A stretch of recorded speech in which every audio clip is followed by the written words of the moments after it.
This channel does not promote any violent, harmful, or illegal activities. All content provided by this channel is meant for an educational purpose only. আমরা অত্যন্ত গুরুত্বপূর্ণ বেশ কিছু খবরের এই মুহূর্তে নজর রাখবো। তবে শুরুতেই যে খবরে নজর রাখতেই হচ্ছে তা হচ্ছে সঞ্জয়ের সর্বোচ্চ সাজা চেয়ে আপনারা জানেন হাইকোর্টের জোড়া মামলা। রাজ্যের পর হাইকোর্টের দ্বারস্থ সিবিআইও হয়। শিয়ালদা আদালতের রায়কে চ্যালেঞ্জ করে এরপর হাইকোর্টে যায় রাজ্যের এখতিয়ার নিয়ে এরপর সিবিআই প্রশ্ন তোলে, যদিও পরে একই দাবিতে হাইকোর্টে যায় CBI. UEM Jaipur is a perfect target for prospective students aspiring for good jobs, good education with future-ready skills. মামলায় নিজেদের বক্তব্য জানাবেন তিলোত্তমার বাবা মা। এই দুটি মামলাতেই পার্টি হতে চেয়ে আবেদন করবেন সঞ্জয়ের হয়ে ব্যক্তিগত মামলা করতে চাওয়া আইনজীবী। এ সংক্রান্ত এই মুহূর্তের কিছু আপডেট আমার সহকর্মী শ্রাবন্তীর কাছে রয়েছে। শ্রাবন্তী, আজ গুরুত্বপূর্ণ এ বিষয়, এখনো পর্যন্ত আইনত কোন কোন সম্ভাবনা, কোন কোন দিক উজ্জ্বল, আমি একটু পয়েন্ট ওয়াইজ তোমার কাছ থেকে জানতে চাইবো শ্রাবন্তী। দেখো, বিচারপতি দেবাংশু বসাকের ডিভিশন বেঞ্চে একেবারে শুরুতেই এই মামলা রয়েছে 1 এবং 2। প্রথম মামলাটি রাজ্য সরকার যেখানে সর্বোচ্চ সাজা চেয়ে আবেদন করেছে কলকাতা হাইকোর্টের কাছে, সঞ্জয়ের সর্বোচ্চ সাজা কেন নয় সেটা নিয়ে তাদের বক্তব্য রয়েছে। দ্বিতীয় মামলা রয়েছে সিবিআই এর দায়ের করা একটি মামলা, যেখানে সিবিআইও চাইছে সঞ্জয় রায়ের সর্বোচ্চ সাজা হোক। প্রথম মামলাটি যেখানে রাজ্য সরকার সঞ্জয়ের আবেদন সর্বোচ্চ সাজার আবেদন করেছে, সেক্ষেত্রে আজকে রাজ্য সরকারকে ফের আরেকবার স্পষ্ট করতে হবে কেন তারা এক্ষেত্রে সঞ্জয়ের সাজা চাইছেন। তার কারণ এই মামলার কি আদৌ কোনো গ্রহণযোগ্যতা রয়েছে? যেখানে একটা সময় রাজ্য সরকারের কাছ থেকে আদালত এই তদন্তভার নিয়ে সিবিআই এর হাতে দিয়েছিল এবং গোটা নিম্ন আদালতের যে প্রসিডিংস হয়েছে সেখানে রাজ্য সরকারের কোনো ভূমিকাই ছিল না, রাজ্য সরকার আলাদা করে এই মামলার পার্টিও ছিল না, তাহলে নতুন করে কেন এভাবে আবেদন করতে পারে রাজ্য?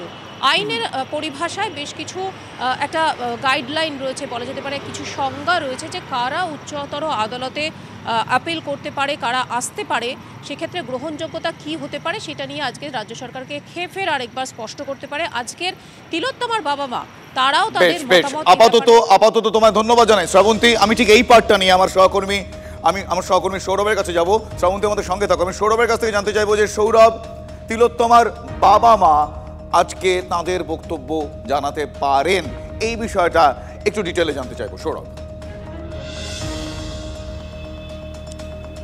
দেখো, আইনজীবীর মাধ্যমে তিলোত্তমার বাবা মা তাদের বক্তব্যটা জানাবেন এবং সেই ক্ষেত্রে তাদের স্পষ্ট বক্তব্য হচ্ছে যে সঞ্জয় রায়ের সর্বোচ্চ শাস্তি নিয়ে তাদের কোনো বক্তব্য সে অর্থে নেই। আর তারা কিন্তু সেই জায়গাটাতে যে ফাঁসি চায় এই জায়গাটা তারা দাবি জানাবেন, সেই বিষয়টা কিন্তু তাদের মধ্যে আর্জির মধ্যে নেই।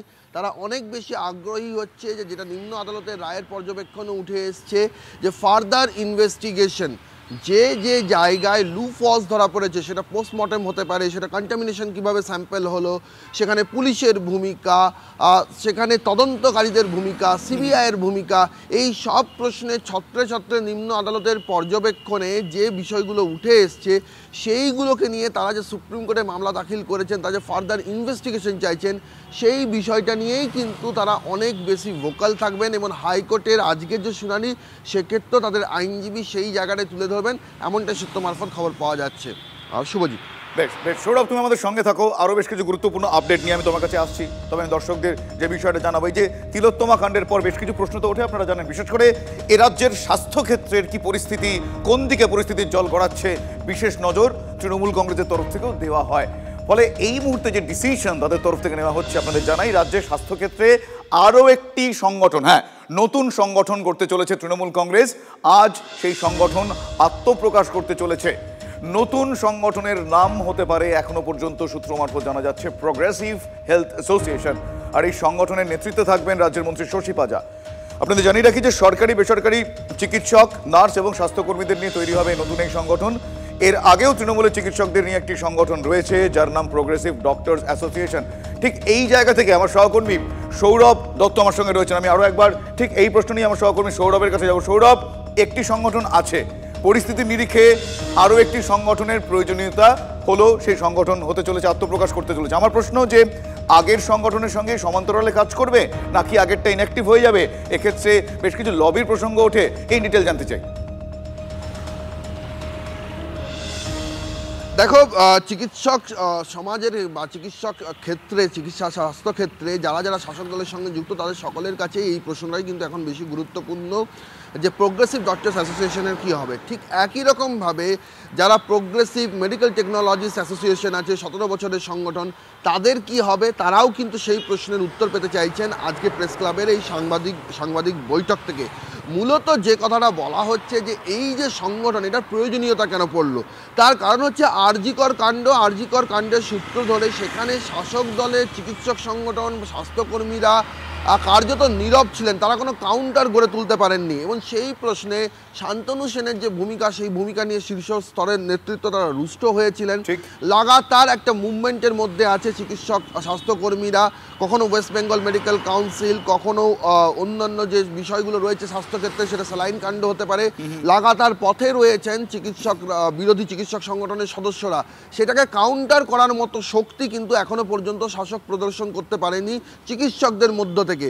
কোথাও গিয়ে কিন্তু সব সংগঠনগুলোকে এক ছাদের তলায় এনে একটা শক্তি গড়ে তুলতে চাইছে, কিন্তু যেটা ফুটনোটে বিরোধী চিকিৎসক সংগঠনরা বলছেন যে এই সংগঠনের মুখ কারা, শশী পাঁজা প্রেসিডেন্ট, কিন্তু তারপর পরিচালনা করবেন কারা, তারা যদি উত্তরবঙ্গ লবির মুখ হন, অর্থাৎ সুদীপ্ত রায়, সুশান্ত রায়, এরা যদি হন, তাহলে বিরোধী চিকিৎসক সংগঠনগুলির বক্তব্য ধরে নিতে হবে যে উত্তরবঙ্গ লবিকে এবারে আনুষ্ঠানিক। অত্যন্ত গুরুত্বপূর্ণ বিষয় সৌরভ, অত্যন্ত গুরুত্বপূর্ণ বিষয় তুমি উত্থাপন করেছো। এবং হ্যাঁ, এই সংগঠনের প্রয়োজনীয়তা কেন হলো আমার সহকর্মী সৌরভ বলছিলেন, এবং এই সময় দাঁড়িয়ে এই সংগঠনকে কেন্দ্র করে যে প্রশ্নগুলো উঠছে সেই প্রশ্নগুলোর উত্তর আমরা খোঁজার চেষ্টা করলাম। পরবর্তীকালে সংগঠনের অ্যাক্টিভিটি জানতে পাওয়া যাবে। বিজেপি নেতা শ্রমিক ভট্টাচার্য তিনি কি প্রতিক্রিয়া দিয়েছেন এই বিষয়ে একবার শোনাই আপনাদের। ডক্টর শশী পাঁজা একজন উচ্চশিক্ষিত মহিলা, তার একটি নির্দিষ্ট পারিবারিক ঐতিহ্য আছে, তার মুখ এবার পুড়তে চলেছে, কারণ দুদিনের মধ্যেই আবার তৃণমূলে মারামারি শুরু হবে। আরেকটা সংগঠন মানে আরেকটা দখলদারি। তৃণমূলের প্রাতিষ্ঠানিক লুট আর সীমাহীন লোভকে কভার আপ করবার জন্য একটা সংগঠন নিয়ে আসা হয়েছে। প্রতিবাদীদের উপরে আক্রমণ চলবে, সংঘর্ষ অনিবার্য, আর সেখানে যিনি ডুববার তিনিই ডুববেন।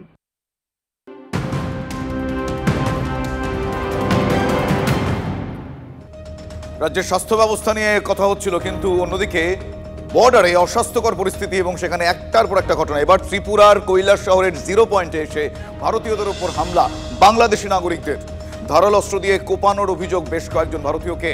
2 ভারতীয় নাগরিক রক্তাক্ত হয়েছেন বলে জানতে পারা যাচ্ছে। ভারতীয়দের উপর হামলা, বাংলাদেশি নাগরিকদের, ত্রিপুরার কৈলাস শহরের 0 পয়েন্টে এসে এই হামলা।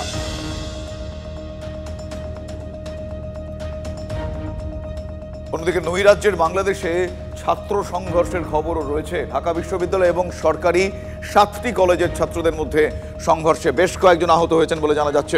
রাতভর অবরোধ বিক্ষোভ চলে, আগুন জ্বলে সেখানে। পরিস্থিতি নিয়ন্ত্রণে বিজিবি নামে 7 কলেজকে নিয়ে স্বতন্ত্র বিশ্ববিদ্যালয় ঘোষণা করার দাবিতে আন্দোলন। আজ ক্লাস এবং পরীক্ষা স্থগিত রাখার কথা ঘোষণা করেছে বিশ্ববিদ্যালয় কর্তৃপক্ষ।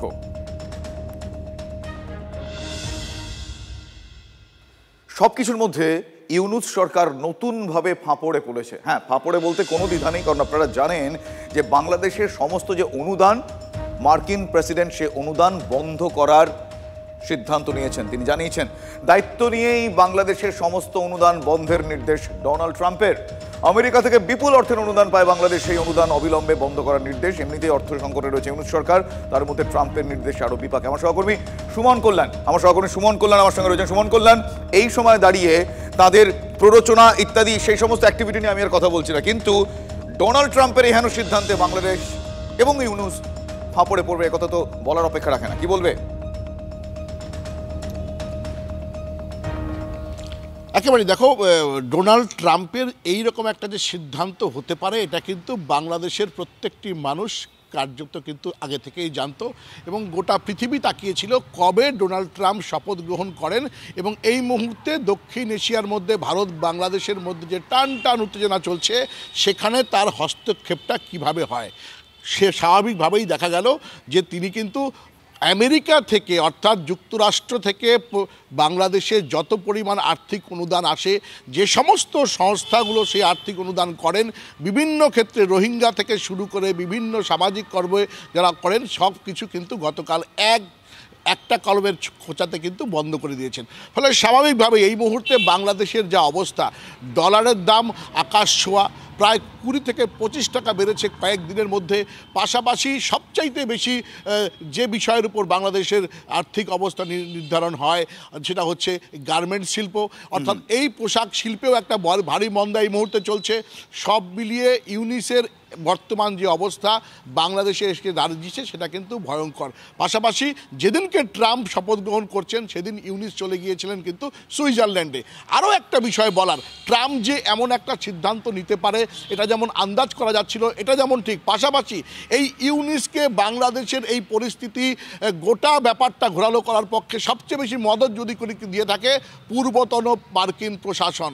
আর সেই মার্কিন প্রশাসনের যিনি বাংলাদেশের দায়িত্বে ছিলেন তাকে কিন্তু শপথ গ্রহণের আগের দিন সরিয়ে দিয়েছিল ট্রাম্প। আর তারপর এভাবে এই আর্থিক নিষেধাজ্ঞা জারি করা, আর্থিক সমস্ত অনুদান বন্ধ করে দেওয়া, এটা একটা ভয়ঙ্কর পরিণতির দিকে যাচ্ছে। কারণ বাংলাদেশে এমনিতেই সমস্ত জিনিসপত্র একদম এই মুহূর্তে গোটা বিষয়টা তারা কিভাবে দেখছেন, তারা কিভাবে সামলাবেন সেদিকে আমাদের নজর থাকবে অবশ্যই। তার কারণ ভারত সবসময় সৌভ্রাতৃত্ব দেখিয়ে এসেছে, যতই উস্কানিমূলক আচরণ আসুক না কেন। এই মুহূর্তে ডোনাল্ড ট্রাম্পের এই সিদ্ধান্ত বাংলাদেশের ওপর কতটা এই মুহূর্তের পরিস্থিতিকে হাঁপড়ে ফেললো আমি একটু ইন ডিটেল জানার চেষ্টা করব। আন্তর্জাতিক সম্পর্ক বিশেষজ্ঞ রাজাগোপাল ধর চক্রবর্তী এই মুহূর্তে আমার সঙ্গে রয়েছেন। রাজাগোপাল বাবু, আপনাকে স্বাগত জানাই TV9 বাংলায়। এই সময় দাঁড়িয়ে এই হেন ডিসিশন বাংলাদেশের জন্য কতটা আকস্মিক, কতটা প্রাক প্রস্তুতি ছিল বলে আপনার মনে হয়? যে সিদ্ধান্তটা আমেরিকা নিয়েছে সারা বিশ্ব জুড়ে প্রায় মানে 72-73 বিলিয়ন ডলার, সেইটা একটা নিষেধাজ্ঞা এসছে, অর্থাৎ সেটা দেওয়া হবে, কিছুই হবে না, যাবে সমস্ত কিছু। রাজাগোপাল বাবু, আপনার কথা খুব স্পষ্টভাবে বোঝা যাচ্ছে না, কিছুটা কানেক্টিভিটি প্রবলেম হচ্ছে হয়তো। আমি আরও একবার যোগাযোগ করার চেষ্টা করব আপনার সঙ্গে। তবে এই মুহূর্তে আমি কথা বলার চেষ্টা করছিলাম আন্তর্জাতিক সম্পর্ক বিশেষজ্ঞ রাজাগোপাল ধর চক্রবর্তীর সঙ্গে, কিন্তু কিছু টেকনিক্যালিটিস জন্য এই মুহূর্তে কথা বলা গেল না। কিন্তু আপনাদের আরও একবার জানাই, ফাপরে বাংলাদেশের ইউনুস সরকার বাংলাদেশের সমস্ত অনুদান বন্ধ করার সিদ্ধান্ত মার্কিন প্রেসিডেন্টের, দায়িত্ব নিয়ে বাংলাদেশের সমস্ত অনুদান বন্ধের নির্দেশ ট্রাম্পের। আমি আরও একবার যোগাযোগ করার চেষ্টা করি রাজাগোপাল ধর চক্রবর্তী, আন্তর্জাতিক সম্পর্ক বিশেষজ্ঞ, আমার সঙ্গে এই মুহূর্তে রয়েছেন। রাজাগোপাল বাবু, শুনতে পাচ্ছেন? হ্যাঁ, শুনতে পাচ্ছি। হ্যাঁ, যেটা বলছিলেন তখন একটু সমস্যা হয়েছিল অডিওতে, এবার বলুন প্লিজ। না, আমি যেটা বলছি যদি শোনা যায় সেটা হচ্ছে যে গ্রান বন্ধ আমেরিকার বন্ধ হয়েছে, সেটা ইসরায়েল এবং ইজিপ্টের বন্ধ হয়েছে এবং এমার্জেন্সি ফুড। এখন বাংলাদেশ দেখুন, রোহিঙ্গিয়াদের জন্য 17 সালে $1 পেয়েছিল, গত বছরে বাইডেন প্রায় 3 বলেছিলেন, এবং USAID 21 থেকে 26 সালে পর্যন্ত যে চুক্তি আছে তাতে প্রায় $1 বিলিয়ন বাংলাদেশের সাহায্য পাওয়ার কথা, অর্থাৎ বছরে প্রায় $200 মিলিয়ন পর্যন্ত যায়। এই সবই 90 দিনের জন্য বন্ধ থাকবে, কোনো খরচা করা যাবে না, ইভালুয়েট করবে হচ্ছে না হচ্ছে আমেরিকা, সেই দেখেই উনি কিন্তু সিদ্ধান্ত না হয়েছে। তবে বোঝা যাচ্ছে যে এই নানান বিপদে পড়বে কেননা তার যে বিদেশি মুদ্রার ভান্ডারে যে টাকা আছে প্রায় $24 বিলিয়ন মতো যেটা আছে, সেটা জানা যাচ্ছে, সে দিয়ে 4-5 মাসে যে আপনি ইম্পোর্ট করতে পারবেন বাংলাদেশ। অর্থাৎ পরিস্থিতি সামাল দেওয়ার চেষ্টা এই মুহূর্তে তারা করবে। অনেক ধন্যবাদ আপনাকে। কথা বলছিলাম আন্তর্জাতিক সম্পর্ক বিশেষজ্ঞ রাজাগোপাল ধর চক্রবর্তীর সঙ্গে। খুব স্বাভাবিকভাবেই এই পরিস্থিতির একটা অভিঘাত রয়েছে, হুড়মুড়িয়ে পড়ছে বাংলাদেশি টাকার দাম। ডলারের নিরিখে বাংলাদেশের টাকার দাম ক্রমশই নিম্নগামী হচ্ছে। হাসিনা সরকারের পতনের পর থেকে বাংলাদেশের অর্থনীতি বেহাল, একথা বলার অপেক্ষা রাখে না। $1 পেতে দিতে হচ্ছে 121 বাংলাদেশি টাকা বা তারও বেশি। ট্রাম্পের গুঁতোয় হু হু করে বাংলাদেশি টাকার দাম কমছে। বাংলাদেশ টাকা ও ডলারের দামের বিস্তর যে ফারাক, সেই ফারাকে খুব স্বাভাবিকভাবে আমদানিও কমছে। বাংলাদেশ টাকায় 121 টাকা 50 পয়সা জমা দিলে একটা ডলার পাওয়া যাবে। শুধু পাওয়া যাবে না, এই ডলার পাওয়াটাও কঠিন, যে টাকা হলেই যে পাবে তা কিন্তু নয়। ডলারের অ্যাভেলেবিলিটি কম, বাংলাদেশের আর্থিক অবস্থাটা খুব একটা ভালো জায়গায় নেই। বাংলাদেশে প্রচার আছে যে আমরা ওই দেশ থেকে মাল নেবো, এই দেশ থেকে মাল নেবো। যারা প্রচার করছে তারা প্রচারটার মধ্য দিয়ে তাদের নিজস্ব প্রচারের জন্য করছে। সার্বিক পরিস্থিতি এটা নয় যে বাংলাদেশ অন্য দেশ থেকে মাল নিচ্ছে। বাংলাদেশ মালটা নিতে পারছে না, তাহলে তো তাদের ডলার থাকতে হবে। অন্য দেশ থেকে মাল নিলেও তাদের পর্যাপ্ত ডলার থাকতে হবে। অন্যদিকে গতকাল নিশ্চয়ই আপনাদের ছবি মনে আছে, সাধারণতন্ত্র দিবসের সীমান্তে টান সুখদেবপুরের ছবি, মালদার সুখদেবপুর। সেখানে তেরঙ্গা পতাকা হাতে বাংলাদেশিদের প্রতিরোধ করতে হয়েছে ভারতীয়দের, কারণ একটার পর একটা উস্কানিমূলক আচরণ তাদের তরফ থেকে আসছিল। আর বিজেপির উস্কানিতেই সীমান্তে অস্ত্র হাতে জমায়েত হতে দেখা গিয়েছে ওপার বাংলার মানুষকে। হ্যাঁ, গতকাল সেই দৃশ্য আপনাদের দেখিয়েছি, এবং সেই সময় ভারতীয় নাগরিকদের সেই দৃশ্য আমরা দেখিয়েছি আপনাদের।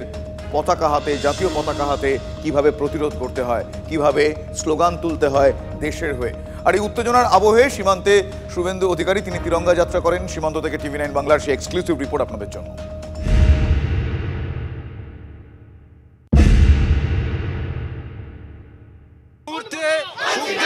মানুষের আবেগ চূড়ান্ত আজকে প্রজাতন্ত্র দিবস। এই দিবসে তুমি দেখো মানুষের জাতীয় পতাকা হাতে নিয়ে তোমাকে দেখাচ্ছি কিরকম ভাবে তারা ফসল কাটছে, এখানকার সম্পত্তি ওখানে মৌলবাদী যে সরকার বাংলাদেশের ওখানে জঙ্গি অনুপ্রবেশ করাচ্ছে।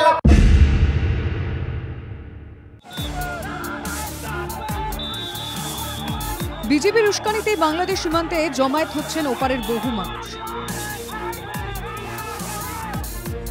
বিশেষ করে রোহিঙ্গারা। বাংলাদেশের চাঁপাই নবাবগঞ্জের কিরণগঞ্জে জমায়েতকারীদের হাতে অস্ত্র। বাংলাদেশের দিক থেকে দেওয়া হচ্ছে ভারত বিরোধী স্লোগান। এপারে কৃষকদের ফসল লুট করা হচ্ছে। প্রজাতন্ত্র দিবসে জাতীয় পতাকা নিয়ে সীমান্তে ভারতের জয়গান স্থানীয় বাসিন্দাদের।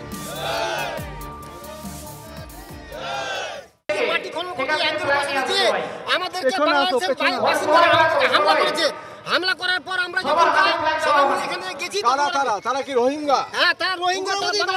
এই রোহিঙ্গা ঢুকাবার জন্য একমাত্র ওদের উদ্দেশ্য, তার কাটা হয়ে গেলে রোহিঙ্গা ঢুকতে পারবে না, তার কারণেই তার বাধা দিচ্ছে। অভিযোগ করছেন যে ওখানকার ঘোষণা করা হচ্ছে গত কয়েকদিন ধরে যে এখানে অস্ত্র হাতে জমায়েত হওয়ার জন্য দিচ্ছে, যে এখানে কোনো ঝামেলা হয়েছে, তোমরা সব অস্ত্র নিয়ে তোমরা সবাই চলে আসো বর্ডারে, মানে বিএসএফদের মধ্যে অর্ডার করবে, বা আমাদের যে ফসল আছে ইন্ডিয়ার সেসব যেন ক্ষয়ক্ষতি করার জন্য আরও চলে আসছে। হামলা করছে, এটা আমরা চক্ষুষ দেখতে পাচ্ছি, সেটা দেখতে পাচ্ছি এবং মাইকে বলছে, সেটা কিন্তু আমরা শুনতে পাচ্ছি। কারণটা হচ্ছে বাংলাদেশ থেকে সুখদেবপুর থেকে ডিফারেন্সটা খুবই অল্প। ওই যে গেরুয়া পতাকা হাতে নিয়ে বিএসএফ ওখান থেকে আসছে, একটু আগে বিডিআর এর তরফ থেকে নীল পতাকা তুলিয়ে তাদেরকে জানানো হয়েছিল যে এপারে কেন এত লোকজন। কারণ বরাবর এরা, এই মানুষরা অভ্যস্ত এভাবে যে ওই যে জঙ্গলটা দেখা যাচ্ছে ওখানে গিয়ে বিকেলের পর থেকে নিয়মিতভাবে জমায়েত হয়, এবং এই মুহূর্তে তারা কিন্তু মিটিং করলেন, তাৎক্ষণিক একটা মিটিং, যাতে কোনো রকমভাবে কোনো সমস্যা যাতে না তৈরি হয়। বাংলাদেশে অনুপ্রবেশকারীদের খোঁজে হোটেল লজগুলিতে পুলিশের তল্লাশি। অনুপ্রবেশ নিয়ে সতর্ক বিএসএফ ও পুলিশ। মালদা থেকে শুভতোষ ভট্টাচার্য, TV9 বাংলা।